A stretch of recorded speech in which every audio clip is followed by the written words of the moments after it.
Welcome, everyone. I'm very happy you are joining us today. Now, it sounds obvious, but if you want amazing dreams, vivid, rich dreams, you need to regularly get a good night's sleep. No sleep, no dreams. Now, the Dalai Lama famously said, sleep is the best meditation. And our two guests today are much sought after holistic well-being authors and coaches. Dinesh Godka is a globetrotter with a mission to bring health and happiness into people's lives. And Kurdished Batiwala, affectionately known as Bawa, is an international well-being expert. Both our experts today agree there is a silent, insidious pandemic sweeping the planet right now, and that's lack of quality sleep. The consequences are disastrous, personally, professionally, and spiritually. No sleep means low mood, irritability, and poor decision-making. Sleep is the absolute foundation for success. It gives you energy, vitality, and fuel to power your awesome dreams. Hello, Bawa and Dinesh. Hi, Theresa. Hi, Theresa. These two horses are in honor of you because they're spiritual animals, and you two are. You're hugely popular. I absolutely love what you do. But for listeners who are new to the both of you, would one or both of you, I know you often finish each other's sentences, please tell us your story, who you are, how you met, what your mission is. So I stumbled across the Art of Living program of Gurudev Sri Sri Ravi Shankarji around 30 years ago. It's 30 years this year. While I was still studying, and believe it or not, I was doing a master's in maths from one of the best, most prestigious educational institutions in India. And when I did the course, I felt that this knowledge needs to be more universal. It needs to get to many more people. And I wanted to do my part for that. So I had already decided I wouldn't do a job. I wouldn't do anything like that. I would, devote more and more of my time towards spreading the message of meditation, art of living. Dinesh happened to come to one of my courses, and fortunately for me, didn't leave, he stayed. And we've been a team now for 27 years, and we've been teaching the Art of Living series of workshops all over the world. But we are both passionately involved in many other aspects as well. In fact, being in Art of Living, we got the time to explore all our other passions. So I have a music CD to my name. I actually made my own board game. I enjoy eating. I enjoy cooking. That there was one point when I thought I would write a book on my recipes, but there are just too many out there. So I thought I would leave that to others. I play the piano. Dinesh, why don't you tell them what you like to do? I love all the sports. I used to, in college, I used to do athletics, gymnastics, swimming, and soccer. And I love fitness, workouts. I love ancient Indian scripture, the language of Sanskrit. And we share all this. This is our passion for good health and happiness. We share it with everyone. So even though we are both meditators, he is the super healthy, health conscious one. I am the more foodie, so what if you have pizza at 12 midnight, doesn't matter kind of a person. And for a long time, I am guilty of having abused my body. And it was only my meditation and my spiritual practices that kept me sane and going, because I went through a terrible period of insomnia.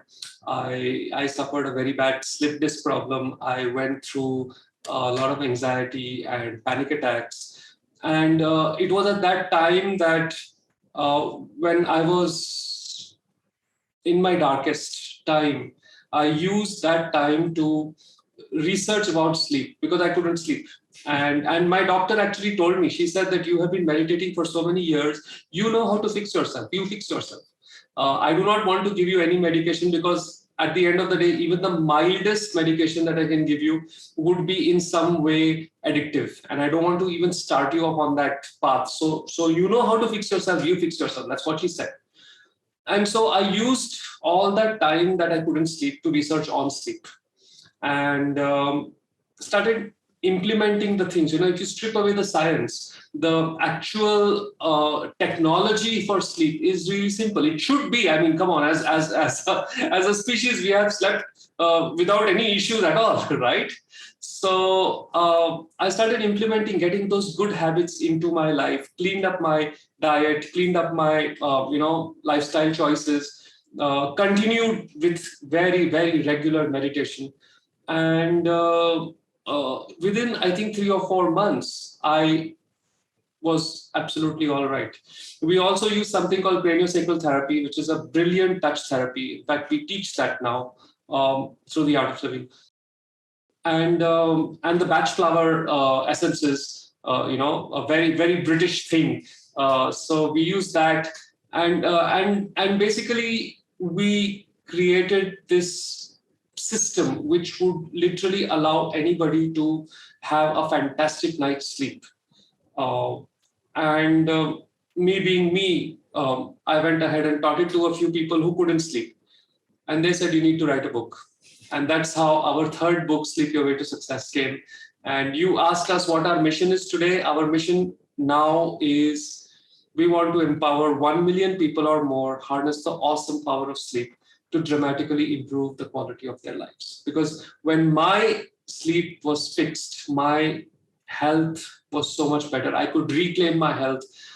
I could reclaim my life. I found myself all over again.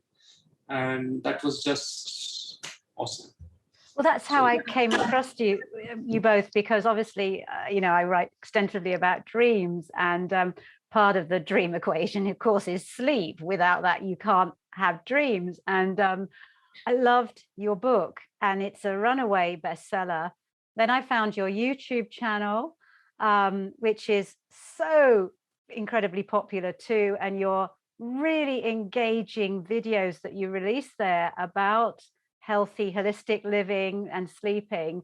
It's a real treat, and I think you're well on your way to empowering more than 1 million people to rediscover the benefits of getting a good night's sleep. Dinesh, is that the same for you? I mean, did you struggle with sleep, or have you always been sleeping like a baby? Is it Bawa that was the problem? Though when parents have children, they don't like to use the phrase sleeping like a baby. No. One of my students who's a mom, she said, a baby is an alarm clock without the snooze button. He never had any issues, thank God, touch wood. But because we are so close to each other, we stay in the same house along with a few of our friends, and they all really, really supported me during that time. So he was a onlooker.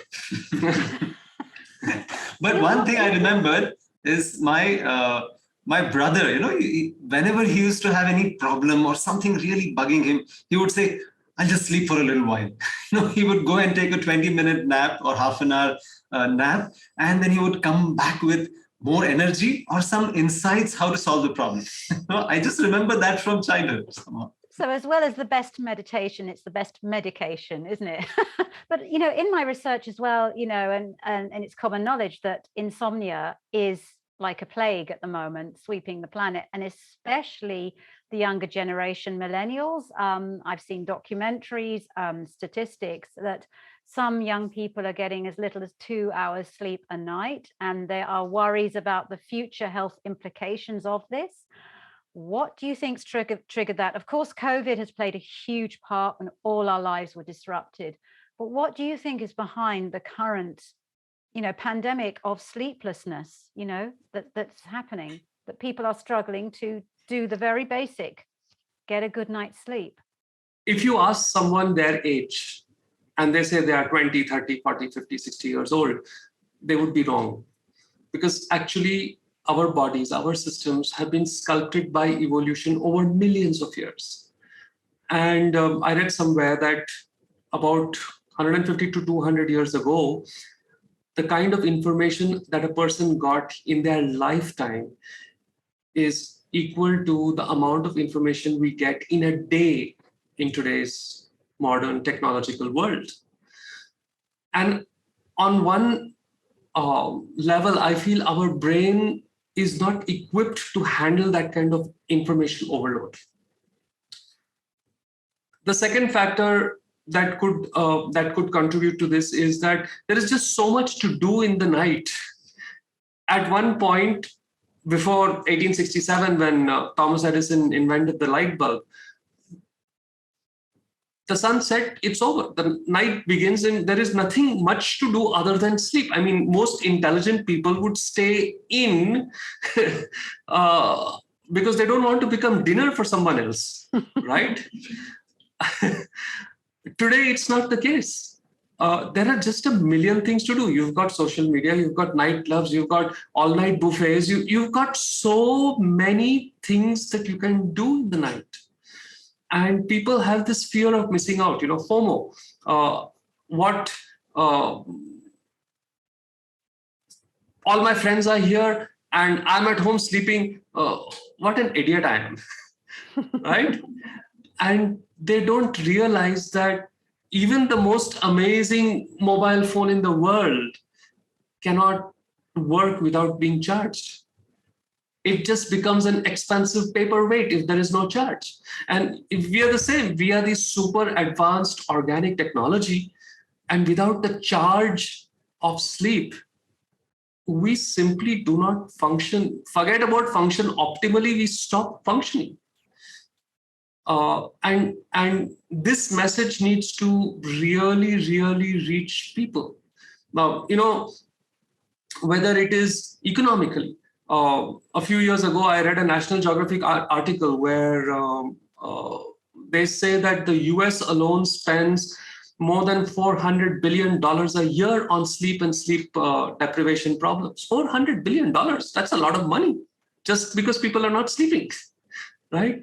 There is, of course, absenteeism, people who don't come to work because they're just so tired, but there is presenteeism. And presenteeism is that you have bought your body, but your mind is not functioning. And the dollar bill of that is crazy. It's humongous. In fact, I've heard, I'm not 100% sure about this, but I do know that there are a few companies that now give their employees sleep bonuses, where if they manage to clock in more than 8 hours of sleep every day, they get a $500,000 bonus, because the company knows that these people are so much more productive, creative, efficient.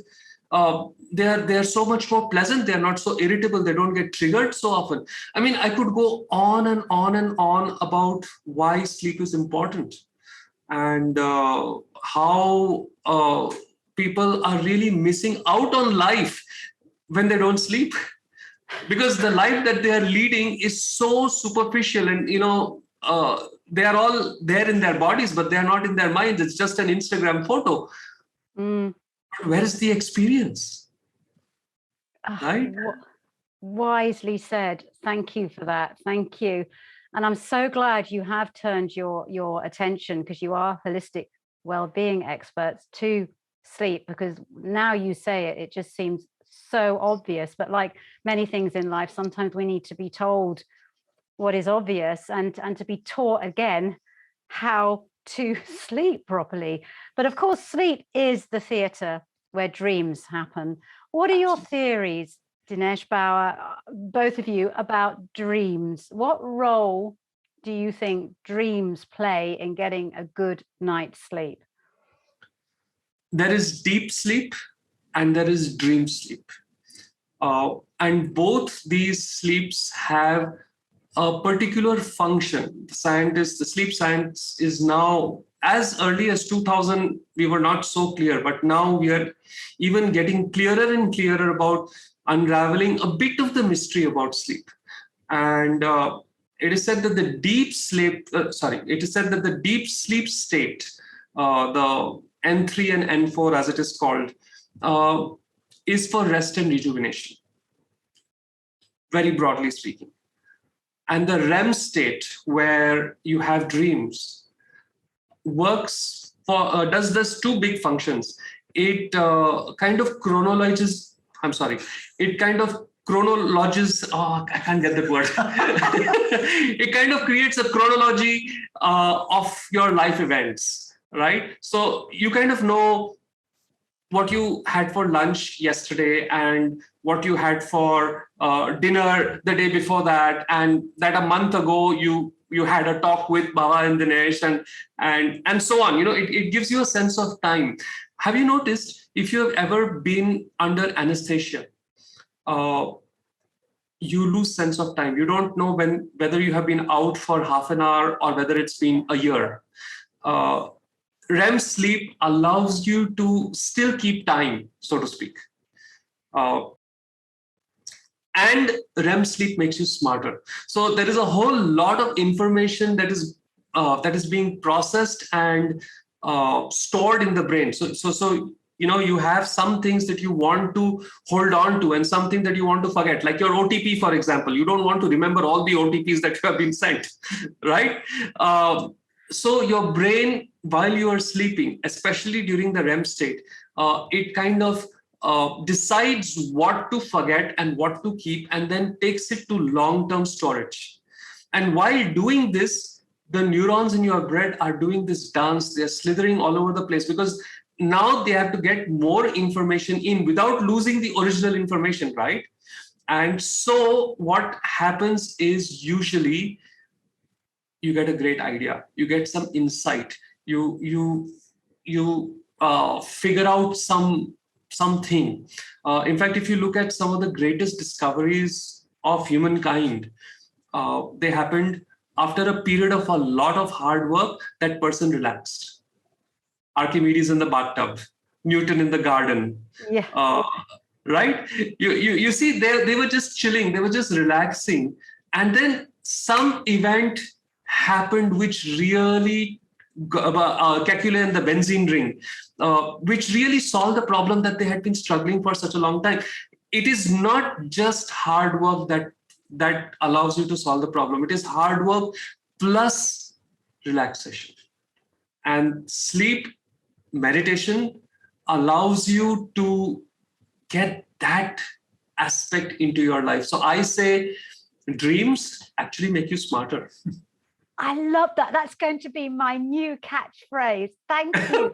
Dreams make you smarter. But of course, in dreams, you can brainstorm, make connections, can't you? Your mind does ultimately wander, relax, and go on adventures that you wouldn't in your waking life. So you can make those creative connections. Thank you for that.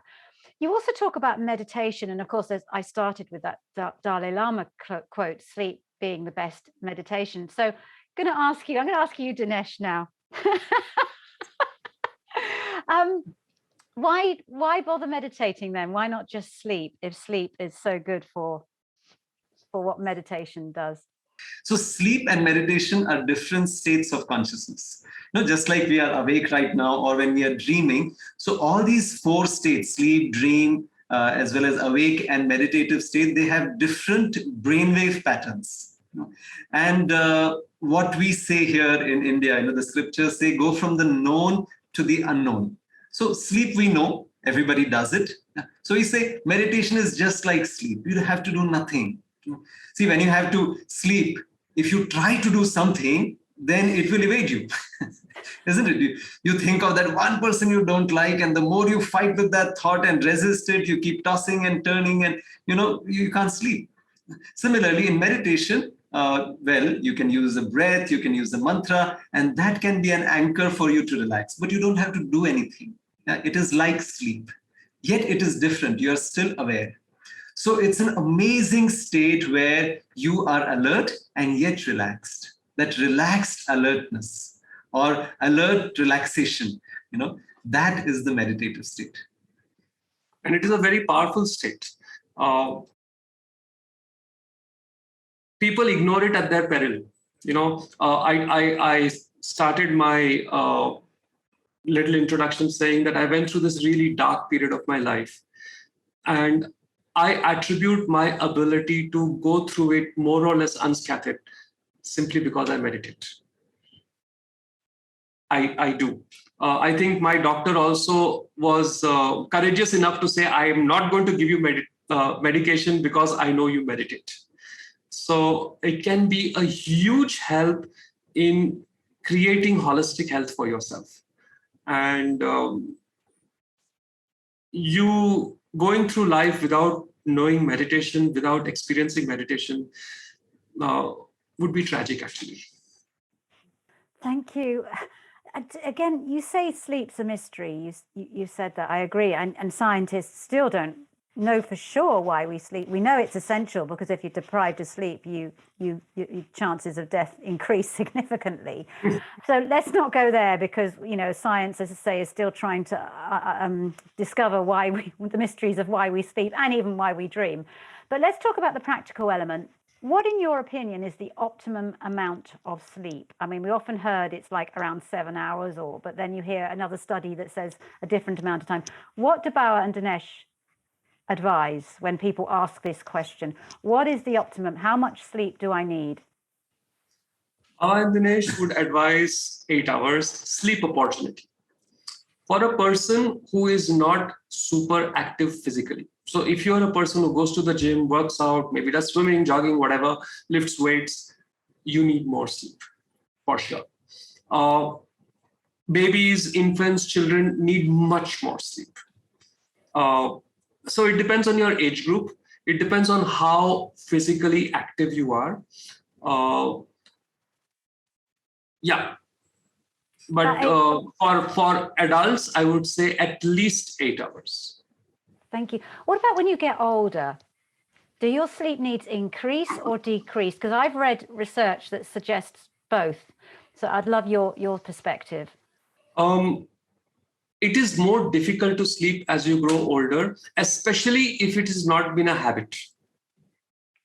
So for a person who is regularly clocking in 8 hours of sleep as they grow older, when they grow older, they will sleep really well. And I know a lot of old people who have no issues whatsoever, sleeping and getting their 8 hours, and they are in the pink of their health. And I also know, unfortunately, a few older people who abused themselves while they were younger and who are facing the consequences of that. I mean, the beginnings of Parkinson's, Alzheimer's, things like that happen when through your life you have not clocked in enough sleep. So yes, it is more difficult for an older person to sleep. But if from the start you follow sleep hygiene and you get in your hours of sleep, it will just be significantly easier. And like I say, if it's your plan to be on this planet on a long-term basis, include sleep in the equation. That's interesting. I wonder if there has been research linking, sleep patterns in your youth to the development of problems later in life with your health. Yes, there is research. All mental degenerative diseases, Alzheimer's, Parkinson's, dementia, these kind of things are 100% linked to lack of sleep as you are growing older. So there is a chemical called beta amyloid, which is like a waste product that the brain produces, which is flushed out every night when you sleep. If you don't give the brain the opportunity to flush that out every night, the accumulation of that is one of the leading causes of Alzheimer's and Parkinson's. So there is no doubt about it. So that, really is a wake-up call to everyone. Go to sleep. to focus more on sleep, something we take for granted. In your book, you talk about smart and lazy sleep. Could you explain that? Lazy sleep is just, flopping into your bed at night and not bothering about anything else, just sleeping. And doing that may not always give you the full benefit of sleep. Smart sleep is following sleep hygiene. I always like to say, like, going to sleep is like going on a hot date. And just as you would want to prepare yourself, look your best on a hot date, you're going out with the person of your dreams. For sure, you will see that you are shaved, you will see that you are wearing really good clothes. The same way, if you prepare for sleep and then surrender to her embrace, the benefit that you will get will be many, many, many times more than just generally going to, flopping into bed. And your body requires signals to wind down. And the simple act of, say, changing your clothes, dimming the lights, lighting a few candles, taking a bath, you can create your own sleep ritual. And when you do that and you follow that consistently, you're giving very strong signals to the brain that, hey, day is over, night is starting, wind down. I really enjoyed that you are approaching sleep as a ritual, a sacred ritual. Thank you for that. And as I say, I love sleep because it's where all the dreaming happens. Would you recommend in dream interpretation? What are your thoughts on that? When you wake up with dreams on your mind, would you recommend people write those down and then see what the meaning is and see if it can help them in their waking life? Dinesh? Yeah, writing down definitely helps, because I have seen personally also, and so many of my friends talking about it, if you don't write, you will forget it. No? So immediately, if you want to remember your dreams, immediately just write it down or share it with someone. That helps. I have heard Gurudev Sri Sri Ravi Shankar talking about 5 types of dreams. Yeah? Let me quickly elucidate that. The first is dreams because of something happened in the past, from your past. So some situation or a person you are too emotionally invested in, and suddenly they may flash in your dreams, Or an event. Some situation that happened, good or bad. Second is some premonition of the future. So one is of the past, one is of the future. You may have an inkling of what is yet to come. The present moment is so vast. Sometimes you get a glimpse of what is to be, and that could happen. The third could be the place that you're in at present. Many a times we travel to different places on holidays or on work, and we are staying in some hotel, and that night we see very different set of dreams, which is not your usual, pattern, something very different. It could be because of the place that you're in, or you may hear people talking in strange languages, foreign tongues, because of the place that you're sleeping in. The fourth is some unfulfilled desire. Let's say you went through the day, to the end of the day, you wanted to have an ice cream, and you rushed to that shop and it was closed. And you had that little thing, oh, I want to have that chocolate ice cream with nuts and whatever. And you see that in your dreams. Oh, I'm enjoying my ice cream. Yeah. So some unfulfilled desire could be manifested as dream. And a fifth is a combination of all the other 4. Now, when the dream happens, it does not come knocking, or flashing, oh, this is type 1, this is type 2, this is the future one, this is the past. So interpretation of dreams can be tricky and would require study and would require expert help, if at all. Thank you. Are you both big dreamers? Do you wake up with dreams on your mind? I wake up with a lot of answers to questions that I have. Dinesh always says, "You've got that look. What are you planning now?"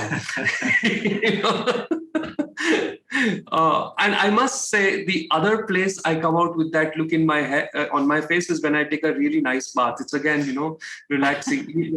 Like Dinesh is a person who will take a 4-minute bath when he washes his hair. Can you imagine? And for me, I love the shower, and I do a lot of thinking in the shower. So when I come out of the bathroom, if my team is around and kind of we work and stay in the same place, they say, "Oh my God, Bawa has been in the shower for a long time. Our lives are about to change." So it does happen many times that I come up with really great ideas, really great insights when I wake up in the morning.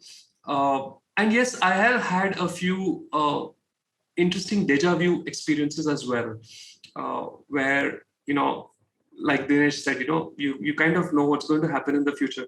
So when we teach courses, let me tell you about one of them. When we teach courses, somehow I know approximately how many people are going to be there on the course, and I can see the hall, I can see the venue. This kind of happens to me. Sometimes we'll be working for a course, and then I'll tell Dinesh, "Don't bother, it's not going to happen." And he'll say, "How can you say that?" And I've seen it, it's not happening. And sure enough, it won't. So these kind of things do happen with me. But yeah, I've never had like a dream, one of those things that you read in fantasy literature. Yeah. I've not had that. And yes, I do dream in color. I do know that I dream in color. Wonderful. Dinesh, you? I have a lot of vivid dreams, but like I said earlier, if I don't write them down or share it with someone immediately, I tend to forget it. That's a fantastic tip. And the dreams tend to happen in the early hours of the morning, which also science corroborates. So the dream states are more active. The REM states are more active during the later part of the sleep, and the deep sleep is active, earlier. That's why also in nap, if you take a nap during the day, you're more likely to have a light REM sleep, and that's a great way to have dream recall as well, isn't it? Do you advocate napping during the afternoon? Yes. 26 minutes if you want the time. Why 26? It is a recent NASA research, believe it or not, that says that 26 minutes is the optimum time for a nap between 2 p.m. and 4 p.m. There you go. Got it. What a wonderful tip. Thank you. I always feel a bit guilty when I nap, and I've got to... No, please don't. Please don't feel guilty. Please sleep. Thank you. Back to sleep. Have you got 3 tips that the two of you can share just 3 simple tips people can take away to have a great night's sleep tonight? Okay. Number 1, ready for it? Ban white light. 3 to 4 hours before your bedtime, you should not be seeing any white light. Remember, for millions of years, we only saw firelight. So surround yourself with yellows, the warm yellow light. And this is not so much of a problem in Europe and America as much as it is in India. In India, somehow all houses have these obscene white tube lights, and so many people cannot sleep well. So ban white light. And by the way, white light also comes from the screens, from your phone, from your iPad, from your tablet, from your computer monitor, from your television screen. So be mindful of that. Now there is a lot of software, there is a lot of apps that kind of reduce the white light emission from your screens, the white and blue light emissions. Messes with your sleep hormones, doesn't it? The light. Yeah. Because basically it is giving signals to the brain that the sun is not set, don't start the sleep cycle. That's it. So the brain needs to be convinced that the sun is set, and now the winding down has to start. And it needs about 3 to 4 hours to really wind down properly. Right? That is 1. 2, no caffeine after 2 p.m. So yeah, I know. I always get that. I always get that look. Caffeine is 10x more potent than white light at keeping you awake. And so if you really are interested in very good sleep, don't have caffeine after 2 p.m. and have maybe a cup or 2 of coffee max in a day, not more than that. Okay. And 3, well, again, I get a look with this one, but dinner 3 hours before bedtime. See, our bodies are always give first priority to digestion. And so if you have a late dinner, say you have dinner at 10 and go to sleep at 11, and you're still digesting dinner, the rest and rejuvenative aspect of sleep will not kick in, because your body will be at that point digesting your food. And it will only agree to rest once the food is digested. So even though you might get your full 8 hours, because your body has taken 3 out of those 8 hours to just digest your food, actually you have had just 5 hours of sleep. And that's why when you have a late night meal, you wake up in the morning typically feeling really tired, because you've simply not got that rest and rejuvenative aspect of sleep kicking in for you.